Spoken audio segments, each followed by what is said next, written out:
At the levee drill, while I was calling the familiar hand signal sequence, Mara unhooked my rescue badge from my vest and placed it in Rowan Hale's palm. Beneath the working flood map, a bank receipt showing a payment from our joint account to Rowan fluttered against the clipboard. For 7 years, that drill had started with coffee, bad jokes, and me reminding grown adults not to outrun water. This time, Mara faced the volunteers and said, "Preliminary suspension, effective now. Rowan will finish the exercise." He already had our home copy of the map tucked under his arm, folded through the blue circles Mara and I had made at the kitchen table. He looked at her, not me. "You promised you'd do what was necessary if this came back." "That was 2 years ago," Mara said. There are moments when anger offers a man one clean, stupid motion. Mine was taking the badge back.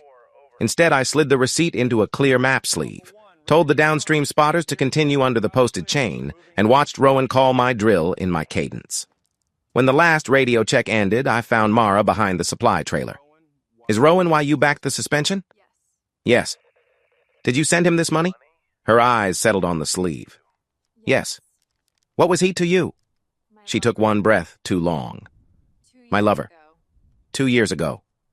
The levee wind flattened her shirt against her shoulders. I noticed because my mind had become an evidence camera, cruelly sharp about useless details. "The payment was to make him stop using our messages," she said, "and to return what he kept." "What originals?" "I'm not doing this here." "Why does his complaint touch one of my marked routes? Why did he walk in carrying our copy?" "I don't know how he got every piece." It wasn't an answer. It was confirmation that there were pieces. I asked for the messages, the complaint chronology, all of it. Mara shook her head. She said the full record would make everything worse, which was an extraordinary sentence to offer a husband whose badge was hanging from her former lover's neck. Rowan left with my authority. I left with the receipt, sealed flat against the map sleeve, and the first reliable fact of the day: whatever Mara feared was bigger than the affair, because the affair was the part she had admitted. By noon, the receipt sat inside a document envelope on the passenger seat, not folded in my pocket like something I could worry into a different meaning. I logged into our joint account from a municipal records terminal. Mara hadn't changed the access yet. The transfer was mine to view because the money was ours, a sentence that felt obscene under the circumstances. The ledger gave me a date, an amount, and a memo. Return originals. I exported the account record without touching Mara's profile, then carried the envelope and the map sheet it had been clipped beneath to June Park's mapping workspace. June did regional contract work for agencies that preferred their flood layers accurate and their politics elsewhere. That made her useful. It also made her cautious. "What exactly are you asking me to verify?" she said. "Date the revision on this sheet against the account entry. Nothing from Mara's private files, nothing from Rowan's messages." "Good, because I'm not becoming your unofficial investigator." Her scanner drew the map through with a soft mechanical sigh. June compared the revision stamp, the embedded print marks, and the issue calendar she already maintained under contract. She never asked why my badge was gone. I was grateful until I realized gratitude was mostly relief that I didn't have to say lover out loud again. The map version had been printed the same morning Mara sent Rowan the money. The account ledger fixed the transfer 3 days before the supplemental date now listed in the credential portal. More important, the memo didn't say, "Leave us alone." It asked for originals, plural, as if Mara knew he held a set and believed money might bring it home. June rotated her monitor toward me but kept one hand on the keyboard.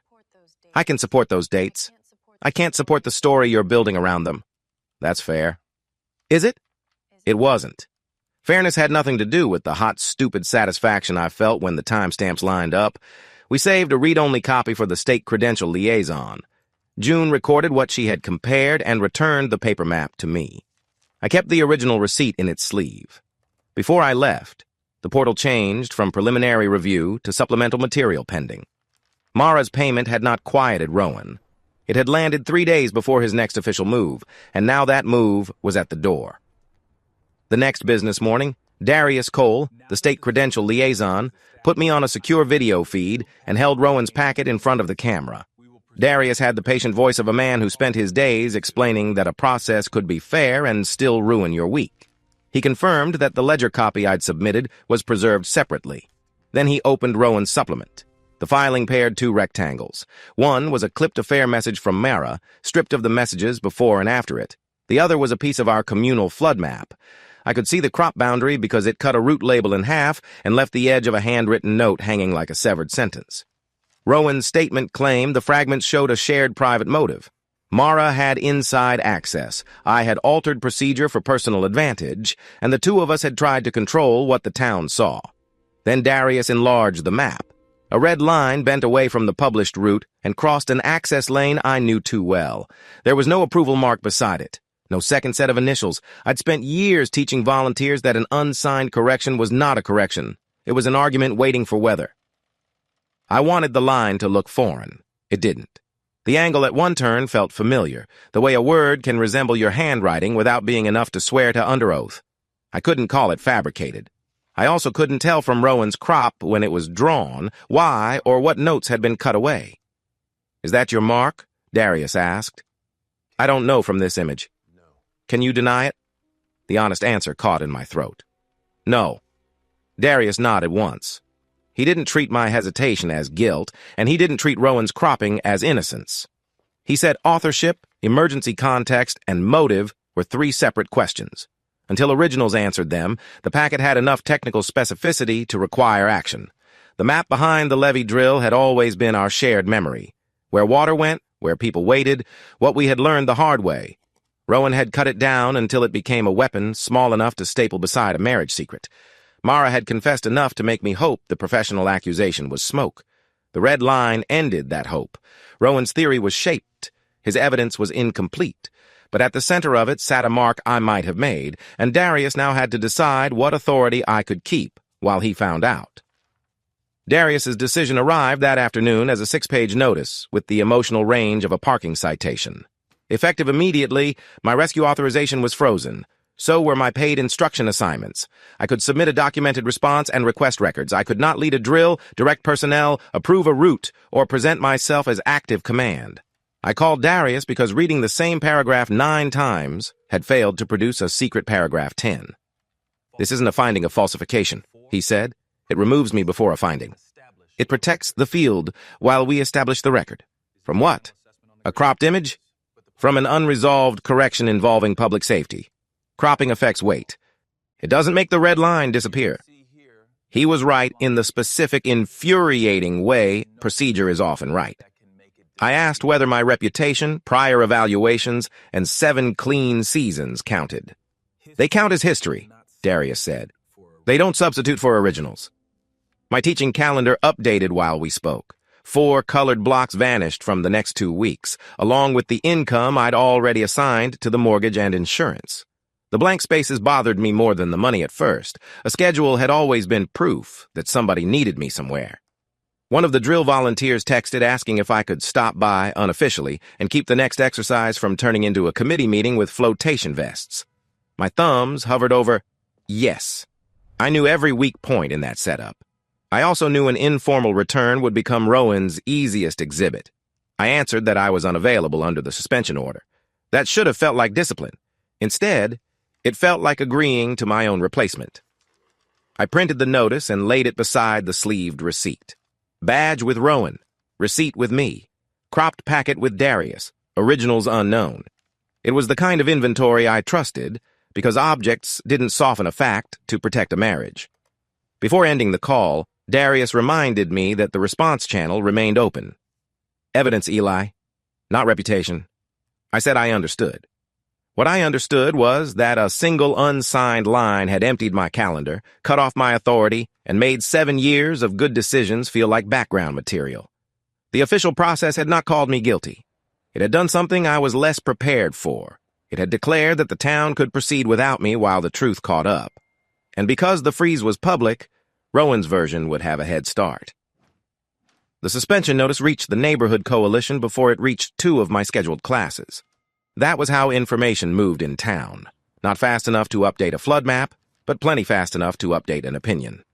By the next morning, Bethany Sloan had posted a safety notice saying my authorization was frozen while the state reviewed a falsified route. Reviewed became confirmed in the next paragraph. Bethany organized half the neighborhood preparedness network and could make a sandbag pickup sound like a civic sacrament. She called me after I asked where she got her language. "Rowan provided the releasable pages," she said. The state acted, Eli. People need to know who is authorized. The state froze a question. It didn't answer one. The map was altered. A cropped section of a map was submitted. She paused, but not long enough to reconsider. Mara supported the suspension. That matters. By lunch, the coalition version had acquired a clean moral arrangement. Rowan was the responsible chair who had brought evidence forward. Mara was the brave logistics treasurer who had helped expose misconduct inside her own marriage. I was the instructor whose good reputation had apparently made the deception easier. Nothing in Bethany's wording sounded wild. That was the problem. Each sentence stood on one fact and leaned hard enough to make it point somewhere else. I opened a reply 3 times. I had the receipt in front of me. I could have typed that Mara had paid Rowan days before his supplement. I could have attached the ledger and watched their clean arrangement catch fire. I didn't. Not yet. At home, Mara sat at the kitchen table with her phone face down and my teaching calendar still visible on the wall. 4 assignments had been crossed out in her neat block print. "They're calling you the person who exposed me," I said. "I didn't give Bethany anything. You gave Rowan the suspension. I supported a preliminary safety action, and now he gets to translate it." Mara looked toward the empty hook where my badge usually hung. "Answering publicly will widen this." Her definition of widen had become selective. The story was already wide enough to include my work, my honesty, and our marriage. It simply stopped at the edge of whatever records she still controlled. I left Bethany's notice unanswered. Then I set the sleeved receipt between Mara and me and told her the next conversation would not be about appearances. It would be about the messages, the map chronology, and why Rowan had enough of both to make the town believe him. Mara waited until evening to offer me what she called a way through. The kitchen had gone dark around us except for the light above the stove. Between us sat the receipt, my printed suspension, and a legal pad on which she had drawn 2 columns, marriage and credential.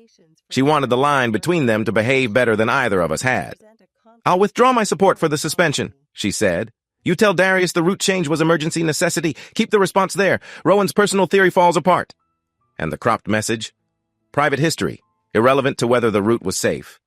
The payment? A mistake I made trying to stop him. "Return originals," I said, reading the memo aloud. "What does he have?" Mara pressed both hands flat on the table. "Messages from when it ended. Copies I should have dealt with then. I'm not giving you the whole archive in the middle of this." It was the first time she had described an ending that left records behind. It was still her claim, not a chronology I could test. Her offer had shape. If I argued only that the alternate route had been necessary, I might shorten the freeze. I could leave Rowan's crop, Mara's payment, and whatever true thing the red line said about me outside the frame. Protection, in her version, meant reducing the number of facts permitted into the room.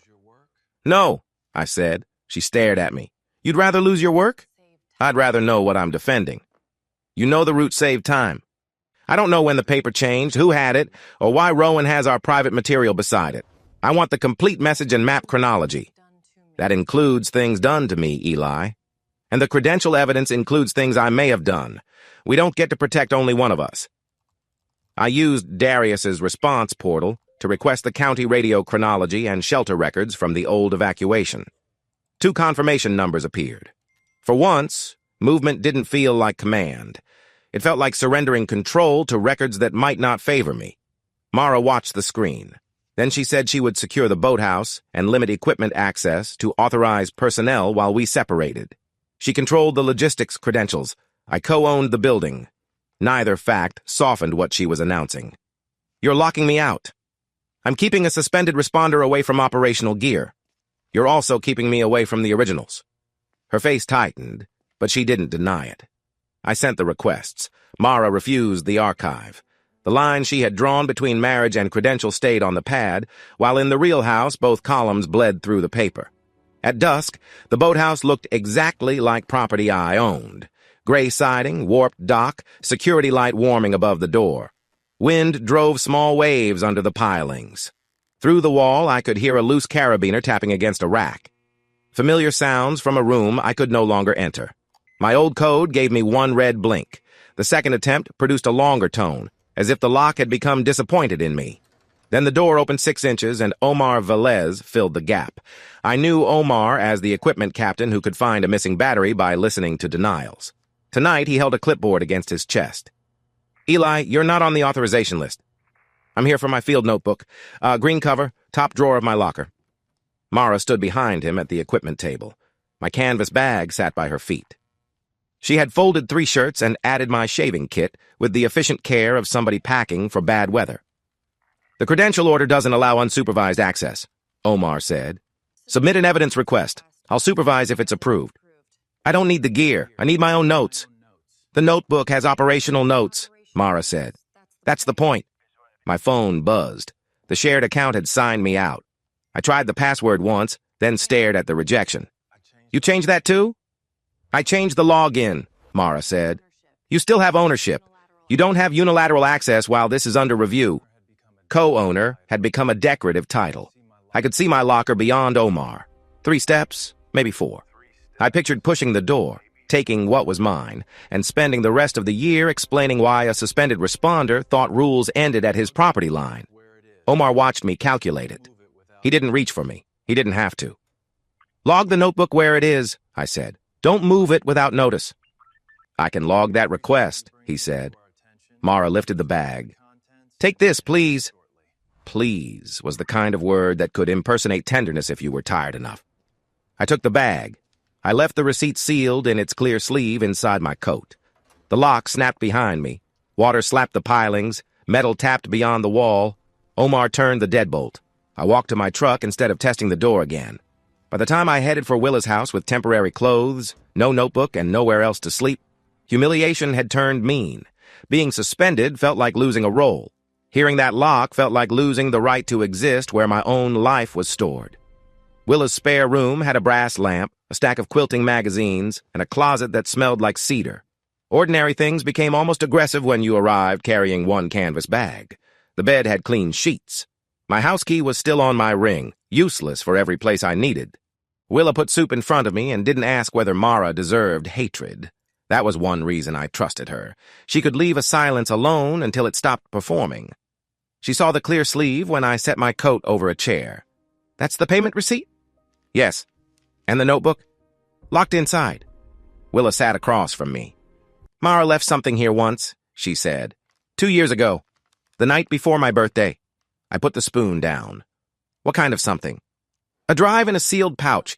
She asked me to keep it overnight. Did she say what was on it? No. She said she had ended something damaging and needed it outside the house until morning. The refrigerator clicked off. In the sudden quiet, I could hear the clock over her stove. Willa looked toward it, as if memory ought to obey time better than it did. She came back before work, Willa said. She took the pouch. I never opened it, never held it again, and I have no idea where it went. Don't turn me remembering a drive into proof of what was on it. The warning stung, because it arrived before the theory had fully formed. I had already placed the affair on the drive, then Rowan's copies, then the cropped map, as neatly as labeled gear on a wall. I'm writing down only what you said. Write down that I didn't see the contents. I did. I wrote the date beneath it and underlined unopened once.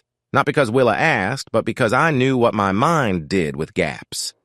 She pushed the soup back toward me. You can stay as long as you need to get stable. That doesn't mean I'm joining a side. You're my sister. Exactly. I'm giving you a room, not a verdict. I ate because she stood there until I did. After she went upstairs, I laid the receipt beside my notes, a recent payment, an old sealed drive. Mara had put some record outside our house on the night she said she ended something, then reclaimed it before daylight. It wasn't proof of contents or custody now. It was a dated lead and nothing more. I told myself that twice. Then I opened the folder containing the fragments I already possessed and started deciding which truths Bethany would receive. By morning, I had arranged the material on Willa's kitchen table as if spacing could make the choice ethical. The receipt sat in the center. Beside it were 2 affair period message fragments, each true, each missing the dates and surrounding lines that made it old. Beside Mara's recent payment, they suggested continuing coordination with Rowan. They omitted her claim that Rowan had threatened to use their messages and the older context in which she said she ended the affair. I couldn't prove her version. I knew that wasn't permission to imply the opposite. Willa came through in work clothes, poured coffee, and looked at the table. Are you answering Rowan? I'm correcting the public story. That wasn't my question. I waited until her car left before I called Bethany. That timing should have told me what kind of decision I had made. Bethany answered on the second ring. If this is sourced, I can get a clarification out before noon. It came from the payment and complaint records. Can you stand behind it? I looked at the lines I had excluded. Yes. I sent the receipt and the 2 fragments. Bethany asked whether she could say they showed Mara paying Rowan while privately aligned with him. The honest answer was that they showed a payment and old intimacy, while the rest was inference. Use the documents, I said. People can see the timing. Speed did what speed always does to uncertainty. Bethany posted the packet through the coalition channels. Within minutes, my phone filled with forwarded versions. One said Mara and Rowan had coordinated my removal. Another said the affair had probably never ended. Bethany had written neither sentence. She had built the short road to both. Mara called before noon. Her voice was low, controlled, and more frightening for it. You knew those were old. I knew they were yours. You left out why I paid him. You still won't give me the record. So you punished me with the part you had. I could have said she had punished me first, publicly, with my badge and my work. It was true. It also had nothing to do with whether I had constructed a lie out of accurate pieces. Tell Rowan to release everything, I said, and ended the call before she could answer. For 5 minutes, action felt like clarity. Rowan no longer owned the only damaging packet. I had an audience, too. Then Willa texted, neighbors were sending her messages about Mara. The feeling changed. I had wanted the story widened. Now it was moving without me, carrying my omissions farther than any correction could catch. The leak put Mara and me in Lena Cho's office, where 4 words waited on a yellow pad. Fact, motive, damage, future boundary.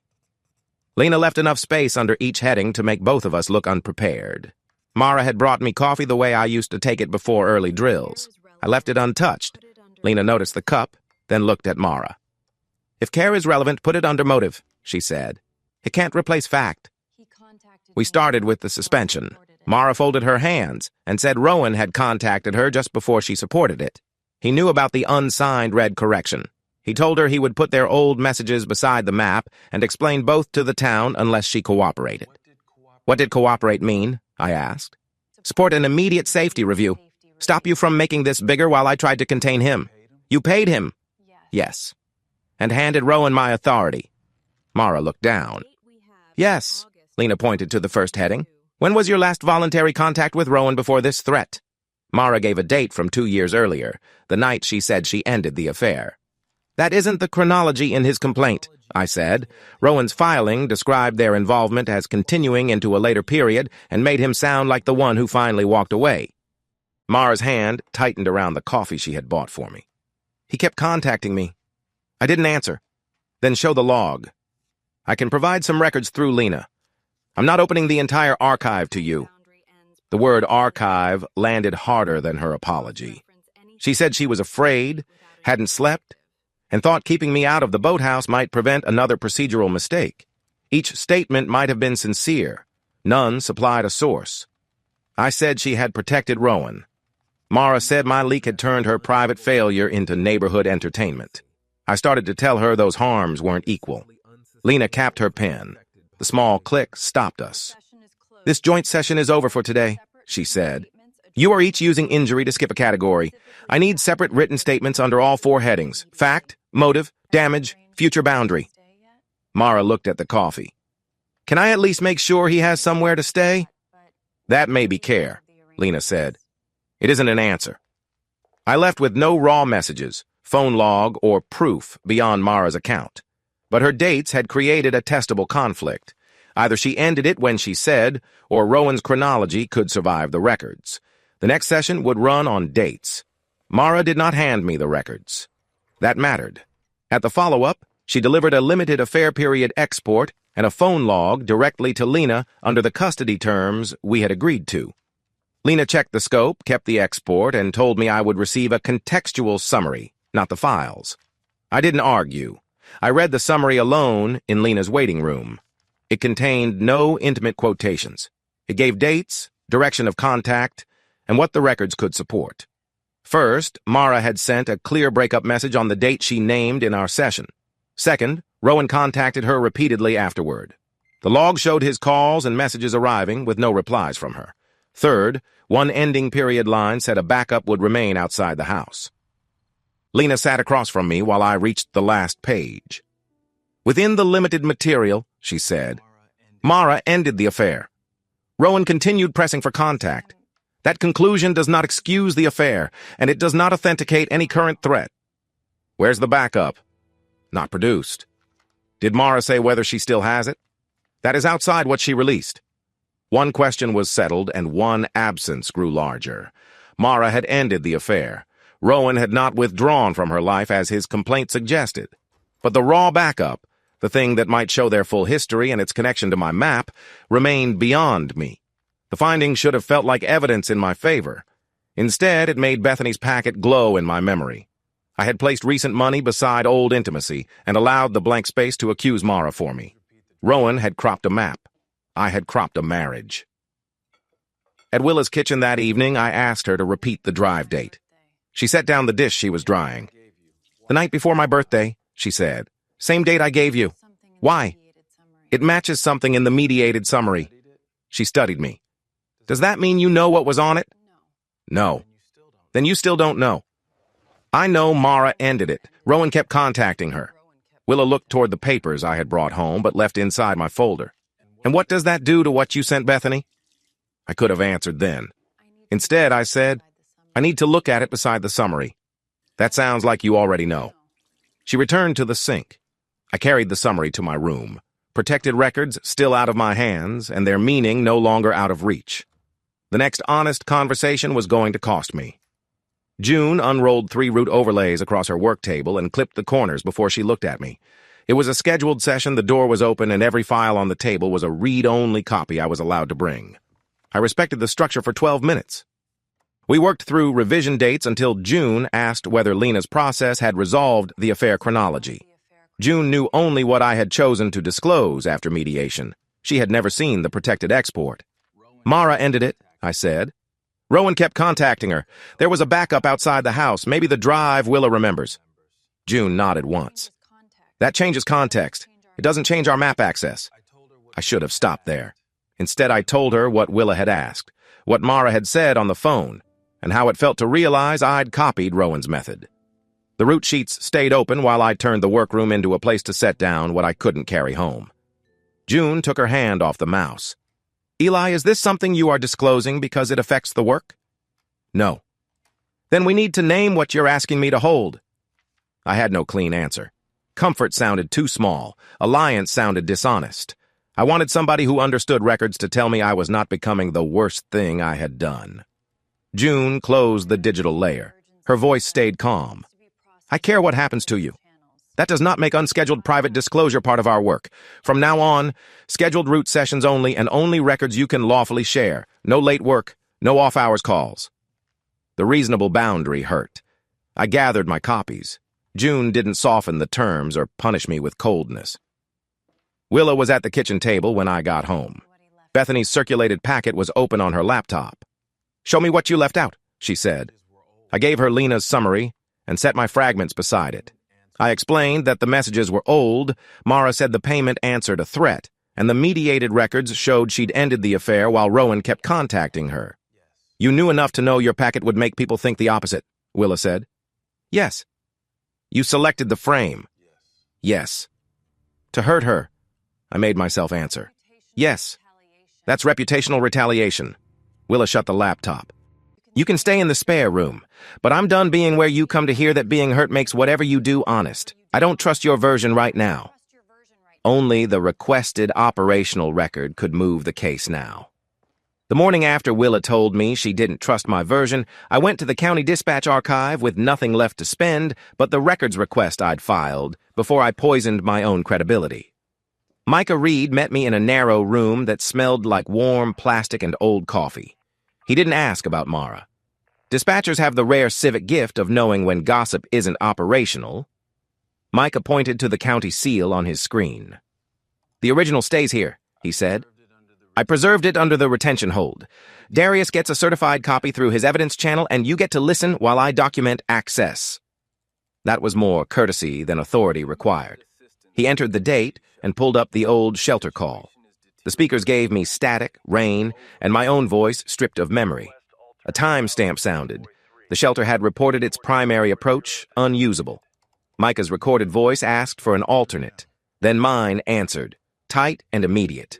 Take the corrected corridor, hold the group inside until the team confirms the crossing, and keep the channel open. Another stamp sounded. The direction had happened during the emergency. The red line Rowan submitted had appeared later.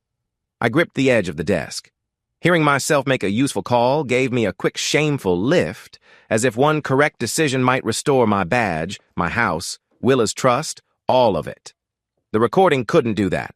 It established sequence. It didn't sign a field sheet. Micah transmitted the certified copy while I watched the receipt populate in Darius's channel. Darius acknowledged custody and attached it to Rowan's cropped packet. In that packet, Rowan had made the later map entry carry his whole accusation. Because the correction was real, his claimed motive had to be real too. The radio broke that equation without erasing the line. Darius called me after the upload. "This is material context," he said. "It is not a clearance. I'll authorize June to compare the timestamps against the approved map copies." Understood. It wasn't victory, but it was solid ground. The argument had finally acquired a clock, and clocks are harder to crop than motives. When June returned to the mapping workspace, she had rebuilt the room around the boundary she'd set. Door open. Appointment on the calendar. 3 files already mounted, read only under Darius's authorization. No coffee waiting for me, no invitation to talk around the work instead of through it. I respected all of that. She labeled the layers in the order they could prove something. Signed public map, Rowan's submitted crop, time-stamped field sheet. "Watch the north edge," she said. The crop settled over the signed map. It looked clean until June lowered the opacity. 2 emergency notes appeared beyond Rowan's cut line, including the notation tied to the shelter call Micah had preserved. Rowan hadn't fabricated the red route. He had removed the words that explained why anyone used it. June moved to the field sheet. "Now the sequence." The sheet post-dated the radio direction. The red line appeared there before it appeared on any approved public layer. June enlarged the stroke, then placed older samples of my route notation beside it. Copies Darius had approved for comparison. My lowercase r hooked left. So did this one. I ended directional arrows with a blunt stop. So did the red line. Familiarity moved through me like cold water. "You think it's mine?" I said. "I think the handwriting features are consistent with yours. That's not the same as authenticating the original." She turned on the approval layer. Other changes carried matched initials and synchronized time marks. Beside the red correction, the space was blank. I had spent days saying Rowan possessed a true fragment and a false story. June's overlay showed the cost of that sentence. His crop hid the emergency notes. My likely handwriting survived every layer, and no approval mark arrived to save it. June exported a technical comparison to Darius's channel, not to me. No original had entered the room. "I can identify what the copies show," she said. "I don't decide intent, custody, or credentials." It would have been easier if she had wanted to defend me. Accuracy was the reason I trusted her, and accuracy had just removed full denial from my available options. I gathered only the copies I'd brought. Behind us, Rowan's crop remained on screen, narrower than the truth, but not empty of it. The next record had to explain why Mara had been afraid of that combination before Rowan made it public. The shelter archive room was a converted supply closet with steel shelves and a copier that sounded like it objected to public service. Tori Bell, the shelter coordinator, had answered my records request by pulling the evacuation folder herself. She cared less about my credential dispute than whether the next route would get people out. "That's the event from Micah's recording," I said, when she opened the log. Tori ran a finger beneath the date. "We lost the primary approach. You directed us to hold until the team came through the alternate corridor. That route worked." Her confirmation landed harder than praise. The red line had not been invented to help me or hurt Rowan. People had waited behind it. Tori slid out a color print. It showed the shelter's operations wall after the evacuation. Damp jackets, folding chairs, the route map held up with blue tape. The corrected corridor was visible in red. In the lower corner, behind the station Rowan had used for inventory, 2 tagged portable radios sat beside a sealed boat kit. I almost missed them. I was looking at the map. "What equipment was issued that day?" I asked. "I can tell you what the shelter requested. I can't identify every tag from a print." Tori tapped the folder. The full resolution file stays in our archive. This is a working copy. That distinction mattered. The picture supported a root witness. It did not yet prove who owned each item, where it went later, or whether a count was wrong. Omar arrived with the authorization list folded in his pocket.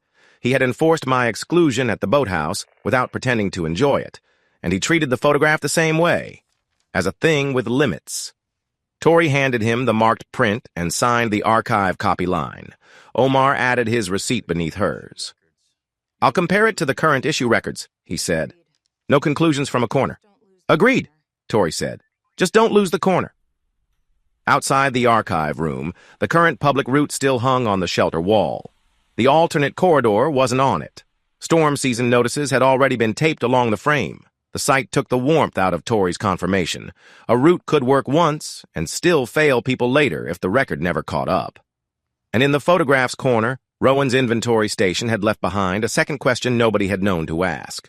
Mara came to Lena's office carrying her phone in both hands, as if the device were hot. I hadn't seen her since the mediated summary established that she ended the affair. She looked tired. I didn't let tiredness answer for her. June's comparison sat in Lena's file. Cropped emergency notes, likely handwriting, missing approval mark. Lena stated those findings first, then turned to Mara. "You described a current threat," she said. "Today requires the record." Mara unlocked the phone and authorized a read-only copy of one message thread. Lena accepted it into the safeguarded session file, checked the dates, and placed the phone back in front of Mara. The original never left Mara's possession. Lena did not read the private language aloud. She gave us the operative terms. Rowan had demanded the payment. He had also demanded Mara's support for my suspension. If she refused, he would place their old affair messages beside the unsigned route correction, publish both, and tell the community what the pairing meant before either of us could establish the chronology. Mara stared at the phone. I believed if I paid him and supported a narrow review, I could contain it. "You supported removing me," I said. "Yes." "You handed him my badge." "Yes." "And you still kept the underlying record." Her eyes lifted to mine. "Yes." Coercion explained the pressure. It did not turn her choices into weather. Mara had options, and everyone she chose narrowed mine. At the same time, the thread proved Rowan hadn't brought a clean complaint to Darius. He had packaged a real procedural problem with private leverage and demanded help controlling the public meaning. After Mara left, Lena allowed Darius to review the safeguarded copy through her evidence channel. He didn't take custody of Mara's phone or claim more than the preserved thread established. "It changes the mode of analysis," Darius told me. "It does not approve the correction." "I know." This time I did. Rowan had manipulated the truth. Mara had yielded to him and injured me. I could no longer pretend leverage and procedure were separate cases. By evening, Rowan no longer had a clean personal motive story. He did have a cleaner public weapon available, the argument that an emergency professional who bypassed a rule was dangerous precisely because the emergency had been real. Rowan changed arguments before the ink on Lena's custody acknowledgement was dry. He could no longer say the radio call proved I had invented an emergency for personal reasons. So he treated the same recording as a character reference. In a formal storm review request to Omar, he wrote that my decision showed a habitual willingness to act first and regularize records later. He asked that I be excluded, not only from command, which I already was, but from the coming inventory review and every root question attached to it. The distinction was easy to miss if you wanted a simple villain. Rowan's new argument had a true center. I had given an emergency direction. The approval record remained blank. He wrapped those facts around the word habitual, which no record in the packet established, and pushed. Bethany turned the request into a coalition notice before Omar had ruled on it. "Emergency context may explain the original field decision," her notice said, "but residents should remain concerned about procedural compliance. The motive dispute remains unresolved." She couldn't see the demand thread protected in Lena's file. She could have said that more plainly. Instead, she gave Rowan's pivot the clean municipal tone people use when they want a warning to travel farther than its source. It traveled. At a supply counter, a man who used to ask me which roads would hold stopped speaking when I joined the line. 2 volunteers shifted a stack of storm packets away from my end of a table. Nobody shouted. Public standing usually leaves through small doors. I called Omar, careful not to turn the call into a demand for reinstatement. Did Rowan ask you to erase me from the review? He asked for total exclusion, Omar said. And your answer? My answer is that your suspension controls command access. The evidence process has separate rules. I'll issue limits after Darius rules. It wasn't comfort, but it was a line Rowan didn't get to draw by himself. I wanted the radio copy to reverse the town's judgment because it proved I'd been useful when it mattered. Instead, it had narrowed one accusation and fed another. Facts don't owe you restoration. They only make the next lie work harder. Darius's notice scheduling the preliminary ruling arrived that afternoon. Its subject line contained the kind of phrase that can ruin a hopeful man with perfect accuracy, motive determination, and continuing procedural review. Darius delivered the ruling by secure call. Mara received the same notice, but she wasn't on my line. Darius kept the credential findings separate from the marriage we had already contaminated with evidence. The certified radio chronology rebuts Rowan's claim that you created the route for personal advantage, Darius said. The emergency preceded the field sheet change. I let out a breath. He didn't pause long enough for Hope to misuse it. The field sheet still contains an unapproved correction consistent with your handwriting. No synchronized mark appears. Your credential remains frozen. I'm ordering a fitness review and the original field notebook. Not cleared. Not commanding. The phrase formed before he finished. So Rowan's motive theory fails and I stay suspended. Yes, those are compatible findings. Darius could make disappointment sound like proper file storage. I almost resented him for it. Then I pictured the blank approval space June had exposed and knew he was right not to fill it with sympathy. Mara acknowledged the order in writing. The notebook remained inside the boathouse. Omar had barred me from entering alone. She confirmed its location and required a supervised evidence request. She restored no key and offered no private handoff. Any cooperation would leave a receipt. Omar held the inventory review that afternoon. I sat outside the equipment boundary with a legal pad. Rowan objected to even that. His authorization is frozen, Rowan said. For command, Omar replied. I can accept written factual questions without giving him command access. Tori placed her archive-marked print on the review table. I wrote one question. Do the visible tags match the current issue records? Omar compared the print with the current count sheets. He worked slowly, calling out no conclusion until he stopped at one sequence, checked it again, and marked a gap. There's a break in the serial run, he said. Rowan leaned toward the photograph. From a printed corner? From a comparison that now requires the original image. This is a documented lead, not an attribution. Tori folded her arms. The original remains in the shelter archive. Nobody could honestly say the gap belonged to Rowan yet. The print showed equipment behind the station he had run, but the tags and signed count still had to converge. Omar logged the discrepancy and kept the print in the packet. My one permitted question had opened a door. It had not returned my badge, my authority, or even the right to retrieve my own notebook. When the review ended, Omar handed me the supervised request form. The water-stained original sat inside a boathouse I co-owned and couldn't enter alone. Whatever it said, Mara now had to choose whether evidence could leave without letting me back in. The next morning, Omar met me outside the boathouse with a clipboard, 2 evidence seals, and the supervised entry form I had signed the night before. The river smell had worked into the siding, wet wood and fuel and cold metal. I owned half the building. My name wasn't on the authorization list. Mara arrived with the operational key. She didn't offer it to me. She unlocked the side door, stepped back, and said, "One entry for retrieval of the field notebook. No equipment access." "Confirmed," Omar said. He wrote the time in his log. "Eli identifies. I handle. Nobody opens it here." The old instinct rose in me anyway. Enter first, check the cabinet, verify the page, control the unknown before it controlled me. That instinct had once looked like competence. Standing behind Omar's marked floor line, it looked more like appetite. I pointed toward the lower steel cabinet. Omar opened it and moved aside a coil of rope and 2 dry bags. The notebook was underneath, its blue cover warped and darkened along one edge from the shelter evacuation.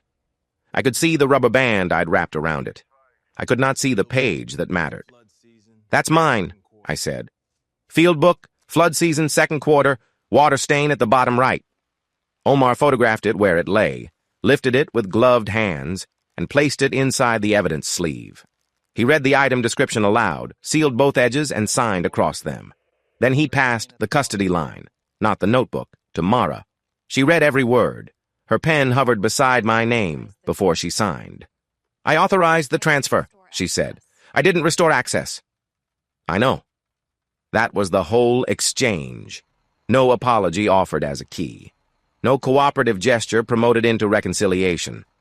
She locked the door after us, and I watched Omar carry my own record to his truck. We drove separately to Darius's evidence room. Omar placed the sealed sleeve on the counter, and Darius checked the seal numbers against the log before signing receipt. He put it in a locked evidence drawer without breaking the sleeve. "Tomorrow," Darius said, "you present." I open it. I had wanted fairness. This was what fairness looked like when it didn't trust me with my own fear. Darius's review room was quiet enough that I heard the evidence sleeve crackle when he set it beneath the camera. The next morning, he checked Omar's seal numbers, Mara's authorization, and the delivery signatures before he cut the sleeve open. He did not hand me the notebook. He turned pages with gloved fingers. My notes ran in the usual municipal shorthand. Water depths, radio channels, gate conditions, names of roads that became different roads once rain got serious. I recognized all of it and still hoped the page June had traced existed only as a loose sheet. Then Darius reached the shelter date. A red line crossed from the failed approach to the higher corridor Tory's group had used. Beneath it, in my block printing, I'd written, "Transfer route to public sheet, obtain approval mark." A second note pointed toward the next shift. There was no check beside either instruction, no signature, no later entry saying I'd completed it. Darius rotated the notebook so I could see it without taking custody. "Do you identify the handwriting?" The room offered me several bad defenses. The page was water-stained. The ink had spread. Rowan had handled route packets. Mara had kept the book inside the locked boathouse. Any one of those facts could be made to sound suspicious if I cropped the situation hard enough. "It's mine," I said. "The route line as well?" "Yes." "Do you challenge the authenticity of this page or the custody record?" I looked at the reminder I'd written to my future self, as if responsibility were a task another version of me would pick up after the emergency. "No." Darius marked my answer, photographed the open spread, and returned the notebook to protected custody. He didn't call it falsification. He didn't call it harmless. He said the field decision and the later records failure would remain separate findings. He issued a limited notice to Mara and Rowan. Authorship confirmed, approval completion absent. He shared no image of the protected page. June's overlay had been right about my hand, though she had never claimed authority to certify it.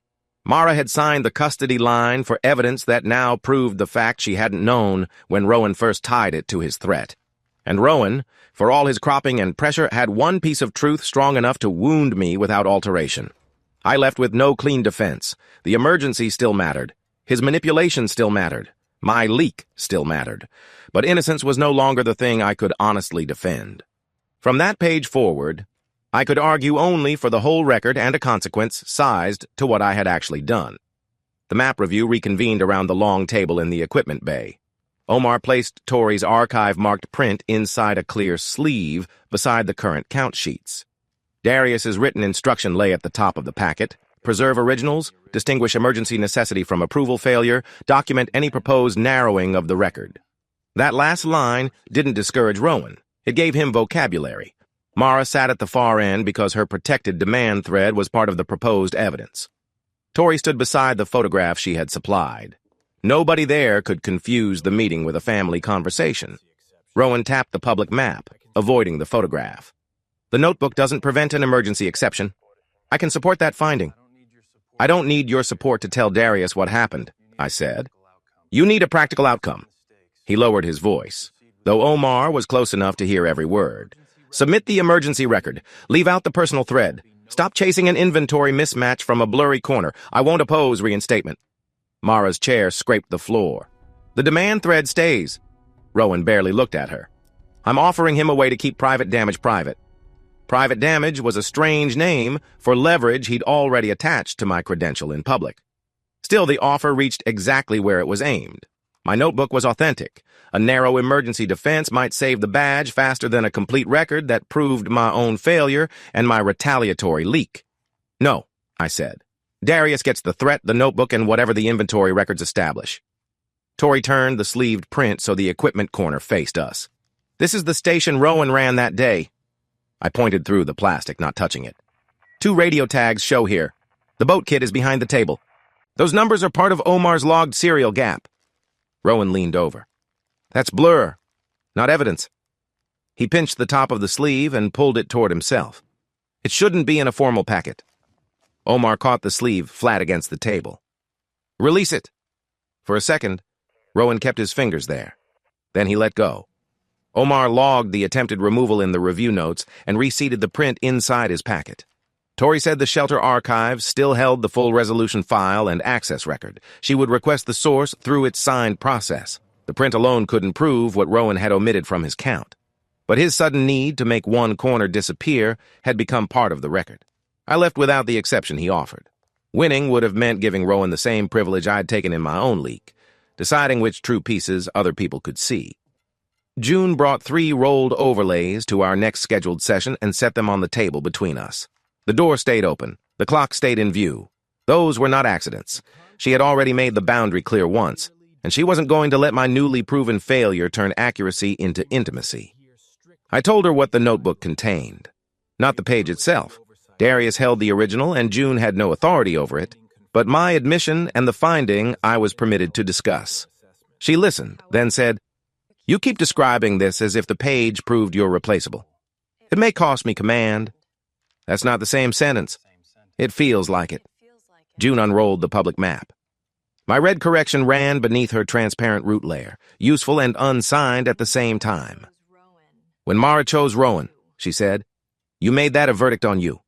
When the town gave Rowan your badge, you made that another verdict. Now the notebook proves you failed a rule, and you're treating it as proof nobody should trust, need, or choose you. Those things aren't unrelated. I didn't say they were unrelated.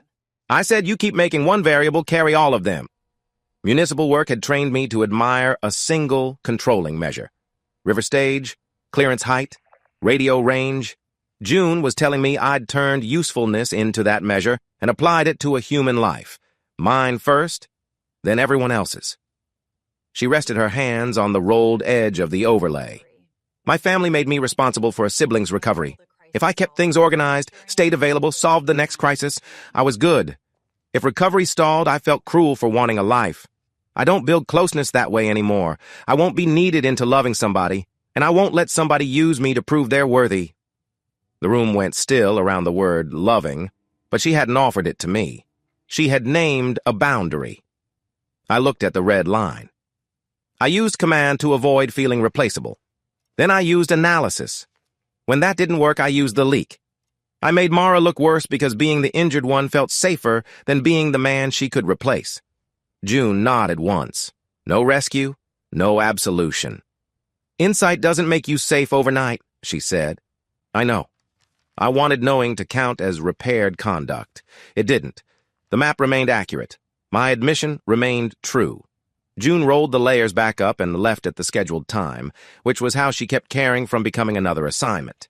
Lena's review began with 4 headings: fact, motive, damage, future boundary. She'd used them on Mara and me before. This time, the subject was narrower. Could I exercise field command safely while personal pressure still turned every loss into a verdict? Mara attended only the opening portion. Lena made clear that my fitness review could not become a backdoor for retrying the affair or Rowan's leverage. Mara kept both hands around an unopened cup. What Eli did with the leak harmed me, she said. What I did to him came first and stands on its own. His restriction can't be my defense. It was a correct sentence. Correct sentences from Mara still didn't function as repair. Lena recorded it and asked her to leave before the occupational questions began. She walked me through the leak without letting me hide inside sequence. Yes, I'd been betrayed. Yes, I'd lost authority and access. Then I had selected true fragments, removed the context that changed their meaning, and given them to a person likely to circulate them. My goal had not been public safety.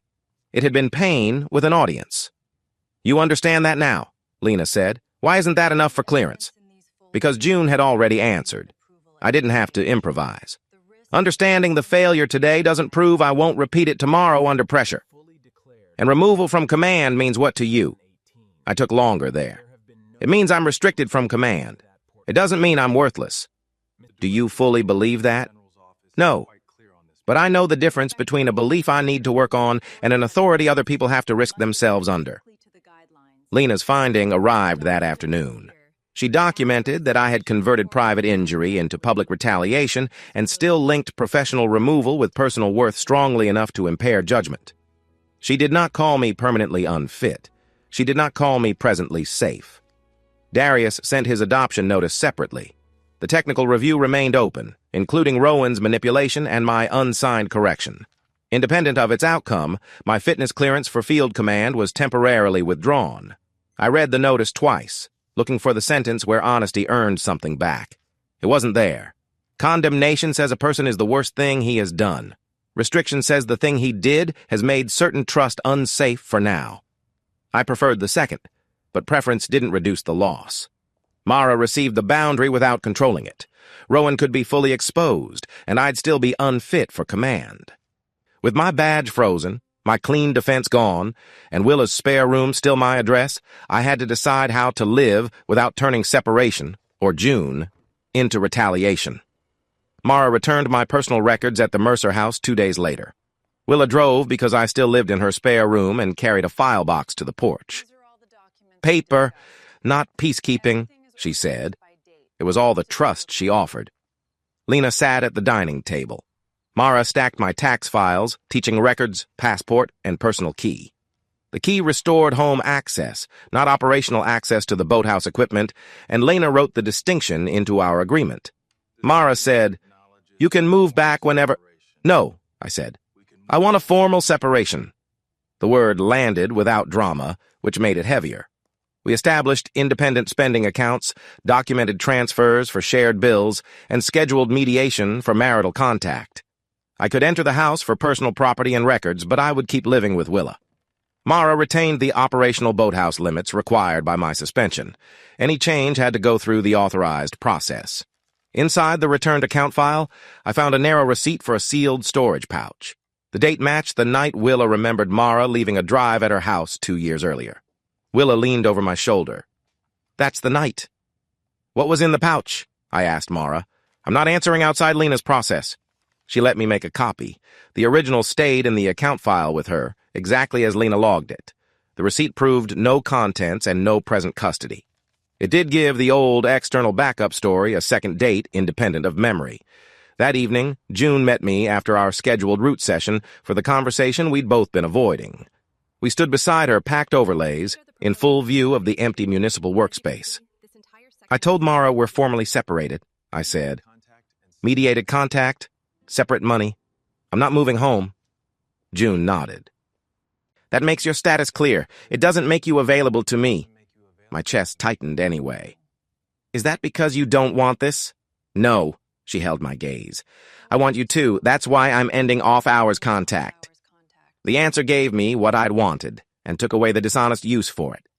June said there would be no secret intimacy or immediate relationship. Any final marriage decision had to be open and settled before a future choice involving her. She would not become evidence that Mara had chosen wrong, that I remained desirable, or that my losses had been repaid. "I understand," I said. "You need to do more than understand." "I know that too."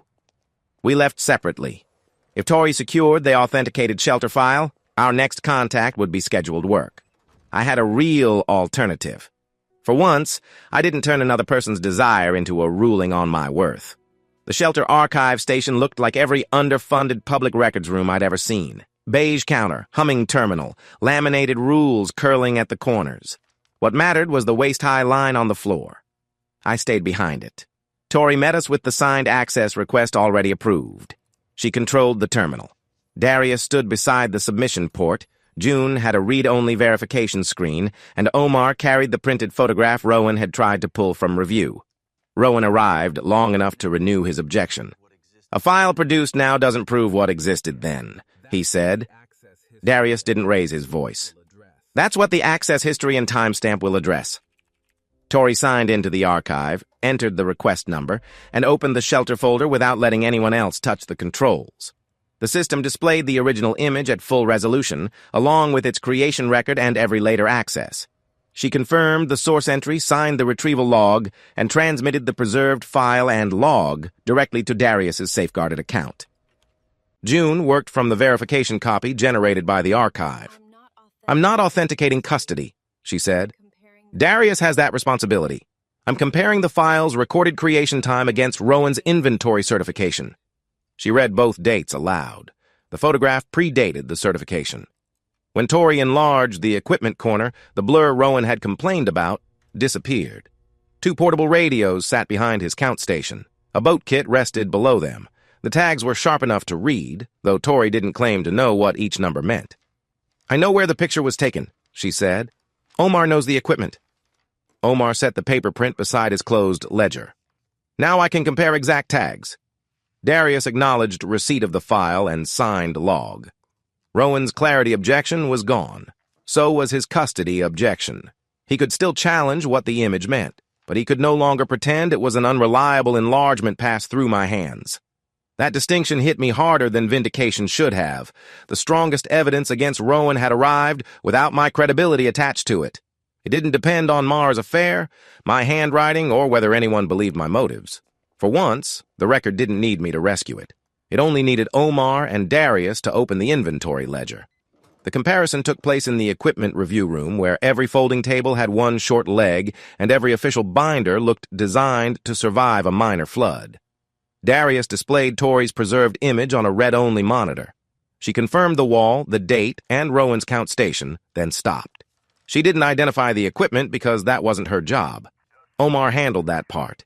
He read the first visible radio tag, found its issue record, and set a marker beside Rowan's signed certification. Then he repeated the process with the second radio. Both had been issued into the equipment chain before the photograph and were still active when Rowan signed his count.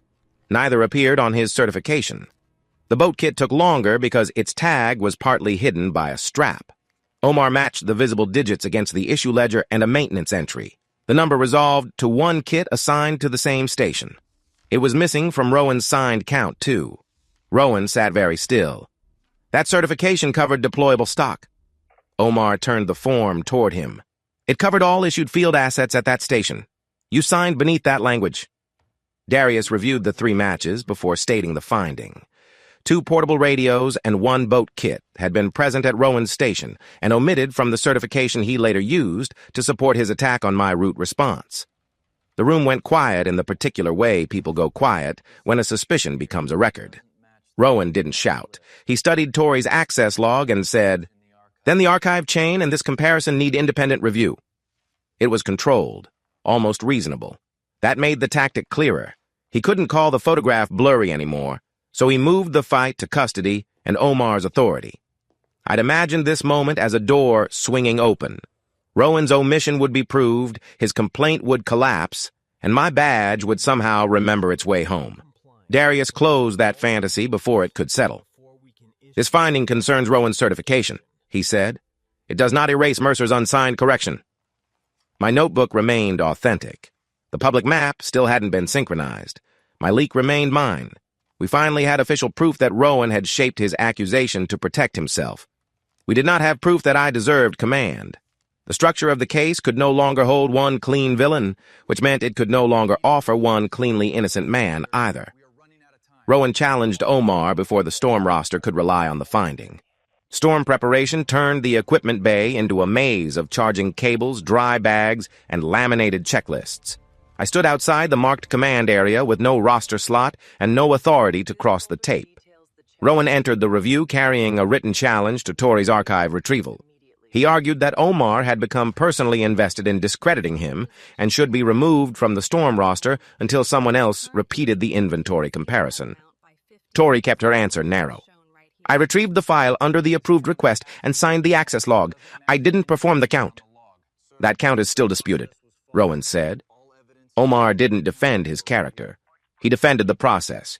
He assembled signed copies of the shelter access log, the preserved image receipt, the tag comparison, and Rowan's certification. Darius accepted the set into credential custody and recorded the transfer.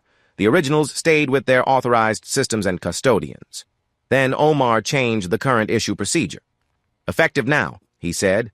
"Every radio, boat kit, and field package released for storm use requires 2 independent signatures, one from equipment control and one from the receiving function. No single person closes the record."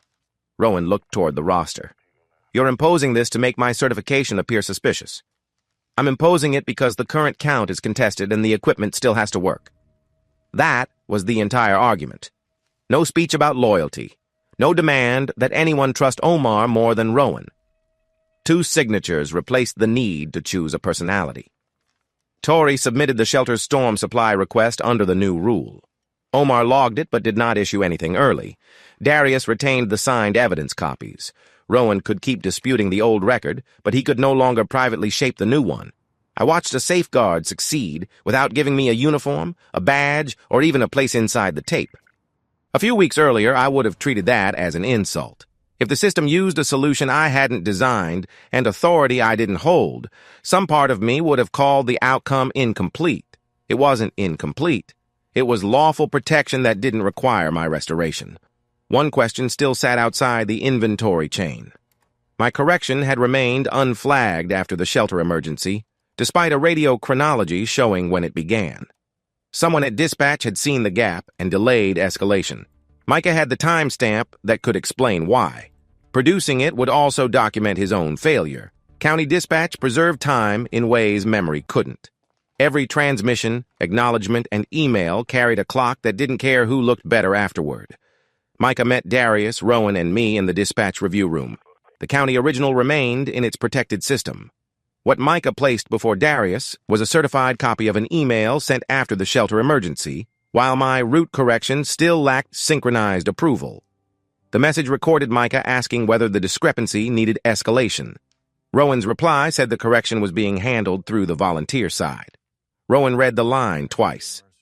"That doesn't transfer Mercer's duty to complete approval." "No," Micah said. "It explains why I waited." He didn't soften the next part. He had accepted Rowan's answer, delayed flagging the unsigned correction, and let the public map remain unresolved. He should have escalated independently. Darius asked whether anyone had instructed him to suppress the record. "No. Rowan said it was handled. I chose to rely on that." The county had reassigned Micah from his preferred shifts after he disclosed the delay. He had accepted the change rather than challenge it as punishment for cooperating. I wanted to tell him his email helped me. I wanted to turn his loss into a supporting exhibit in the case of Eli Mercer versus everyone who had failed him. Instead, I kept quiet while he signed the certification. Darius entered the copy into custody. "This corroborates that Rowan claimed control of the correction process. It does not remove Eli's obligation to finish it, and it does not remove your obligation to escalate." Micah nodded. "That's accurate." Explanation wasn't excuse. I'd repeated that principle whenever Mara described shame or Rowan's pressure. Hearing it applied evenly to Micah, Rowan, and me made it harder to use only when I was the injured party. Rowan left with another piece of his narrative narrowed. He could no longer claim he'd merely discovered my correction later. He had represented that it was being handled while the map stayed outdated. Still, the email couldn't complete the credential record. Darius had the notebook, radio chronology, inventory evidence, and threat thread in separate protected channels. The raw archive remained missing. Just as remaining inside that unfinished truth became most expensive, June put another life within reach. June scheduled our meeting during the last quiet afternoon before probable storm activation. Rolled overlays occupied one end of the municipal table. A formal offer occupied the other. She slid it toward me but kept her hand beside it. "It's a regional mapping position in another state," she said. "Public route validation, flood layer maintenance, and field review. Clean authority lines. You'd know what you're responsible for and what you aren't." The position was salaried, with a defined start window after the current activation period. It didn't require my suspended lead credential. My technical experience qualified me for the work without asking anyone to pretend the unsigned correction hadn't happened. The acceptance window remained open through storm activation. I read the offer once as a professional document and once as an escape route. June watched me make the distinction. "The job stands whether anything personal ever happens between us." "And the personal part?" She took a breath. If you make a settled decision about your marriage, leave transparently and build a life there because you choose it, I'd be willing to explore a relationship. Explore. Not promise. Not heal. Not reward. She wasn't offering to prove Mara had been foolish to risk me. She wasn't offering to replace my credential with desire or turn another state into a witness stand where I finally won. You don't have to answer now, June said. But I won't be used as momentum. If you go, it has to be toward your own life, not away from Mara in a way that makes me carry the verdict. Outside the high windows, wind pressed the first scattered leaves across the lot. For 2 weeks, every option had felt like something another person controlled. Rowan held the badge, Mara held access, Darius held the credential, Lena held the fitness boundary. This offer was different. It was concrete, ethical, and genuinely wanted. I could take useful work somewhere my worst public story hadn't arrived first. After an honest end to my marriage, I might also have June. That possibility didn't make the choice easy. It made it real. I folded the offer along its existing crease and returned it to the table between us. I'll answer before activation closes the window. June nodded, warm, careful, still independent of my decision. The same deadline now approached from the other direction. Before deployment, Darius wanted the complete record Mara had controlled since the affair period. Lena turned a page so the 4 headings faced Mara: fact, motive, damage, future boundary. Mara began with fact. She had paid Rowan after his threat. She had supported my suspension before demanding the complete evidence. She had restricted boathouse access because control felt safer than uncertainty. Under motive, her voice tightened. I was ashamed of the affair, and I was terrified Eli's unsigned correction would make Rowan's version believable. I thought if I narrowed Eli's choices, I could contain both exposures. You transferred my badge to Rowan, I said. Yes. I treated control as protection and expected you to live inside the difference. Under damage, she admitted that her strategy had left Rowan holding visible authority, while I lost income, access, and the ability to answer from a complete record. She didn't call those results unintended, only consequences she had refused to look at directly. Then Lena asked about the external backup. Mara read the full creation date, time, and 64-character checksum into the record. The date matched the storage pouch receipt and Willa's remembered handoff. Lena attached the checksum verbatim. Mara knew enough to identify the raw backup precisely. She still didn't say where it was. Under future boundary, she asked to separate unrelated private material before any release. Lena wrote that down without calling it cooperation. A few hours later, Darius convened a deadline call with Rowan and Omar included because the storm roster depended on my status. Complete originals must reach protected custody before deployment, Darius said. Otherwise, the review proceeds under the existing cropped frame and Eli remains excluded. Rowan asked. So the current packet stays operative unless completeness is established? Yes. Omar asked for the roster cutoff. Darius gave him the same deployment deadline. Selective redaction could not be submitted as a complete archive. Protected handling was possible, but no participant could remove damaging context and still claim the whole record had been reviewed. Darius sent me a broad consent form. I authorized inclusion of my private messages, the payment records, the radio chronology, my retaliatory disclosures, and the notebook page proving my technical breach. I signed without asking Mara to trim anything that might protect my badge. The act didn't feel heroic. It felt like removing my hand from a scale I'd spent weeks accusing everyone else of touching. Darius received my consent. Omar kept me off the operational roster. Rowan's cropped packet retained temporary force. The checksum proved the backup was more than a story. It did not tell me where it was, who physically held it, or whether Mara would surrender control before the storm deadline. Rain rattled the equipment bay's metal roof hard enough to blur the radio chatter. Omar was checking issue tags against his 2-signature log when Mara came through the side door carrying a gray storage pouch in both hands. She didn't look at Rowan. She looked at me. "This is the drive I left with Willa," she said. "The one I took back the next morning. The one she had retained for 2 years while giving me facts in measured portions. You knew where it was every time I asked." "I did." She placed the pouch on the steel counter between us. The seal was old, but intact, bearing the same date as the receipt I'd copied from our account file. Confirmation arrived with the clean cruelty of a checked box. I'd been right that the archive existed. I'd been wrong to think finding it would feel anything like relief. Omar raised one hand before anyone touched it. He logged the seal, the pouch number, Mara's surrender, and my position across the counter. After Mara signed, he opened the pouch under the bay camera and connected the drive to the protected station. The checksum matched the value Lena had recorded. Omar created a read-only mirror and notified Darius. His voice came through the station speaker a minute later. I can receive the mirror, but Eli's authorization determines whether I receive the complete record or a selected export. Rowan stepped beside the working map. Send the breakup record my demand and the payment. Those answer the motive allegation. Leave out Eli's notebook and the inventory dispute. They're separate issues. Separate because both hurt you? I asked. Separate because this deadline is operational.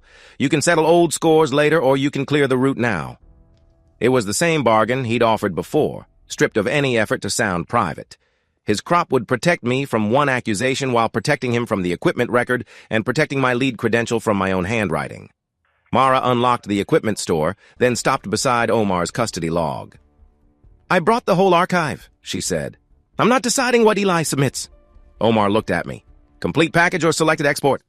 Before I answered, the dispatch alarm cut through the rain and every radio in the bay came alive. Micah's voice came over dispatch, clipped and controlled. Flash flood escalation at the shelter. Tori reports the public approach is underwater, the group is cut off, and primary radio contact was delayed. Immediate route authorization requested. Tori broke through behind him. Wind hammered her microphone. We're above the water for now, but it's moving across the lower lot. We need the corrected corridor. Rowan tapped the cropped map. Then send the clean portion and activate it. We don't have time for Eli to confess his entire life. My phone showed June's offer where I'd left it open.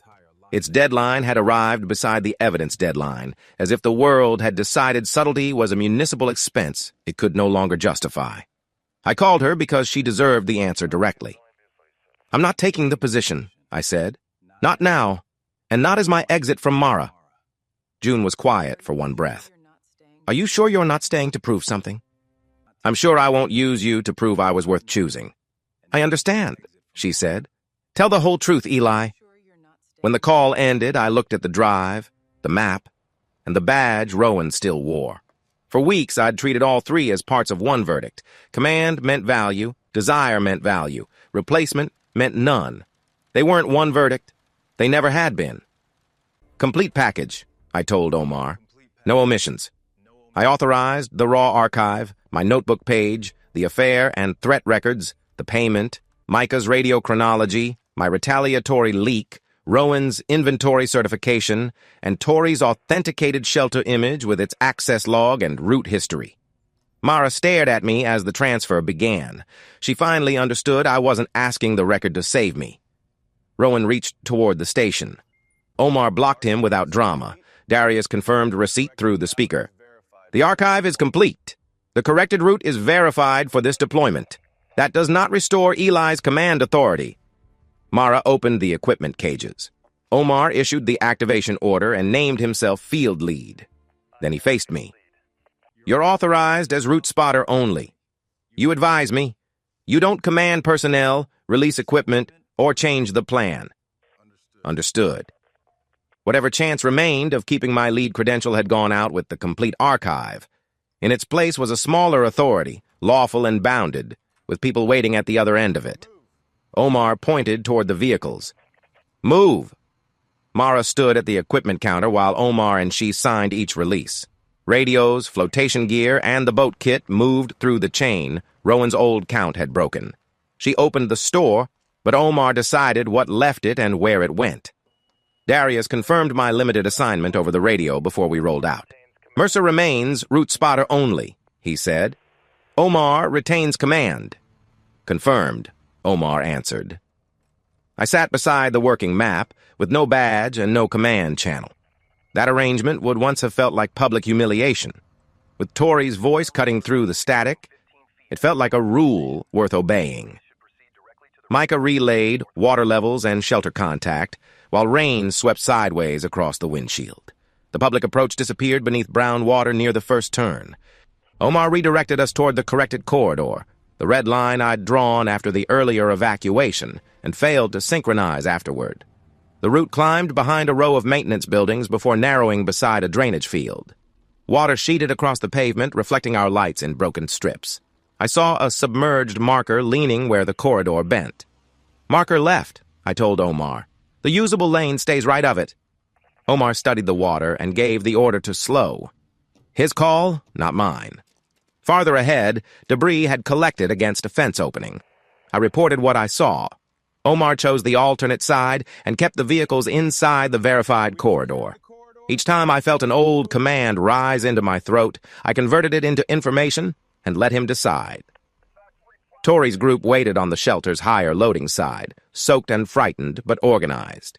She counted everyone before movement began and reported the count to Micah. Omar directed the evacuation.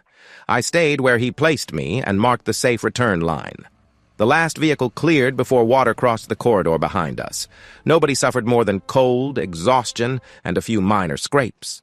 At the bay, Tori gripped my shoulder once, then went to complete her shelter report. Mara received the returned equipment against the same log she had opened. The rescue had worked because Omar commanded. Micah maintained contact, Tori kept her group together, Mara released the equipment, and the complete record made the corrected route usable. I had helped without owning the rescue. That distinction didn't diminish me. It was the first thing in weeks that hadn't. After the water receded, Darius assembled the operational review around 3 records: Tori's shelter map, Micah's dispatch chronology, and Omar's equipment chain. Tori placed the shelter copy on the table. It still showed the old public approach. "This was the posted route when the warning came," she said. "We followed the map available to us. We didn't know the corrected corridor had been authorized until Micah reached us." That failure belonged to me. I had drawn the red correction after the earlier emergency, written myself a reminder to synchronize approval, and never completed it. The route was sound. The public system carrying it was not. Micah walked through the contact times. The group's first attempts had gone unanswered through equipment that should have been present. His dispatch record showed when contact finally reached him and how much water had risen during the delay. Omar followed with the issue records, the authenticated shelter image, and Rowan's signed certification. 2 portable radios and the boat kit had been omitted from Rowan's count. Divided leadership during storm preparation had left the missing equipment uncorrected until Omar imposed the dual signature rule. Rowan leaned forward. "None of that changes who left the wrong map on the shelter wall." "No," Darius said. "It also doesn't change who certified equipment as absent when the independent image showed it at your station." Rowan tried to turn the sequence into a single cause with my name on it. The records refused him. They also refused me the easier story in which his manipulation swallowed my failure whole. Darius stated the causal chain plainly. My unsynchronized correction left Tori's group with an outdated route. Rowan's omitted radios delayed their initial contact and made that exposure more dangerous. Micah's earlier delay in escalating the correction had allowed the outdated system to persist, but it didn't transfer my responsibility to him. I could accept that without calling myself the entire disaster. Tori gathered her copy last. "I need a map the shelter owns," she said. "With changes nobody can keep private." Darius closed the review file. He now had enough evidence to issue permanent decisions, and the successful evacuation wouldn't soften any of them. Darius delivered the credential ruling in the same restrained voice he'd used to suspend me. "The complete chronology does not support personal falsification," he said. "Eli directed the alternate route during an actual emergency. Rowan's cropped presentation falsely assigned a private motive to that action." The words cleared my name of the accusation that had spread through town. They did not restore what I'd lost. The notebook proves Eli entered the correction afterward and failed to complete synchronized approval. That breach contributed to an outdated public map remaining at the shelter. His lead instructor credential is permanently removed. I'd known the cost when I authorized the archive. Knowing didn't stop the sentence from landing. The badge wasn't coming back. Neither were my paid lead assignments or the version of myself who believed one successful rescue could balance every column. Darius authorized only limited operational work under a qualified commander. Omar accepted that structure and retained command authority. The Volunteer Association acted on the same complete record. Rowan objected that the inventory matter had been inflated to undermine him, but the signed count, image, access log, and issue records left no opening. He lost both chair and field authority. Mara resigned her logistics office. The shared account and boathouse could no longer be controlled by her alone. Interim access required documented approval until Lena's process established permanent terms. Micah's reassignment from preferred shifts remained in place. His truthful disclosure explained the delayed escalation. It didn't cancel it. Bethany published the public correction through the coalition. She linked every statement to a released finding and admitted she had amplified Rowan's cropped interpretation and my selective leak without verification. The correction moved slowly. False certainty had traveled faster and sounded better in conversation. Mara read it without asking Bethany to make her look less responsible. Rowan received no language allowing him to claim that my demotion vindicated his manipulation. I received none, allowing me to treat his removal as proof that my leak or technical breach had been justified. The complete record gave each of us less innocence than we wanted and more truth than any selective version could carry. I left without the lead credential. For the first time, I didn't leave believing that meant I was nothing. By the time Lena reconvened us, Mara and I had remained separated long enough for apology to lose its temporary shine. Lena recorded the terms of our conditional reconciliation, independent finances, 2 signatures for boathouse access, mediated rules for difficult disclosures, scheduled conduct reviews, and no shared emergency leadership. We were continuing the marriage, not restoring its old assumptions. Mara accepted Bethany's public correction without minimizing the affair, the payment, the suspension, or her control of access. I recorded my own leak as retaliation. I didn't offer my lost credential as payment for forgiveness. Afterward, Willa told me, "I trust you more when you include the part that costs you." It wasn't absolution. It was enough to begin returning what I'd damaged. June completed one final work-only review before leaving for her regional contract. She confirmed the root layers, rolled up her overlays, and met my eyes. "We can be good colleagues if we keep the boundary," she said. "I want that." The affection between us remained real. So did the decision not to make it a cure, a prize, or a judgment against Mara. At the shelter, Micah completed the dispatch check, while Omar and Tori received the independently signed public route. Bethany posted the access record beside it so future revisions would remain visible and traceable. Mara and I stood before the mounted map after everyone stepped back. We didn't share a title, an account login, or emergency authority. We each added our own initials in separate boxes. Beneath the protective glass, my old red correction remained visible under the verified line. An honest map doesn't become trustworthy because nobody made a mistake. It becomes trustworthy when no one is allowed to erase the correction, hide the cost, or claim the whole route as their private truth. If stories about betrayal, accountability, and hard-earned repair matter to you, subscribe to Infidelity Director. Do you think Mara and I chose the right boundaries and which character earned your trust? Thank you for watching. And remember that truth becomes useful only when we preserve the parts that cost us something.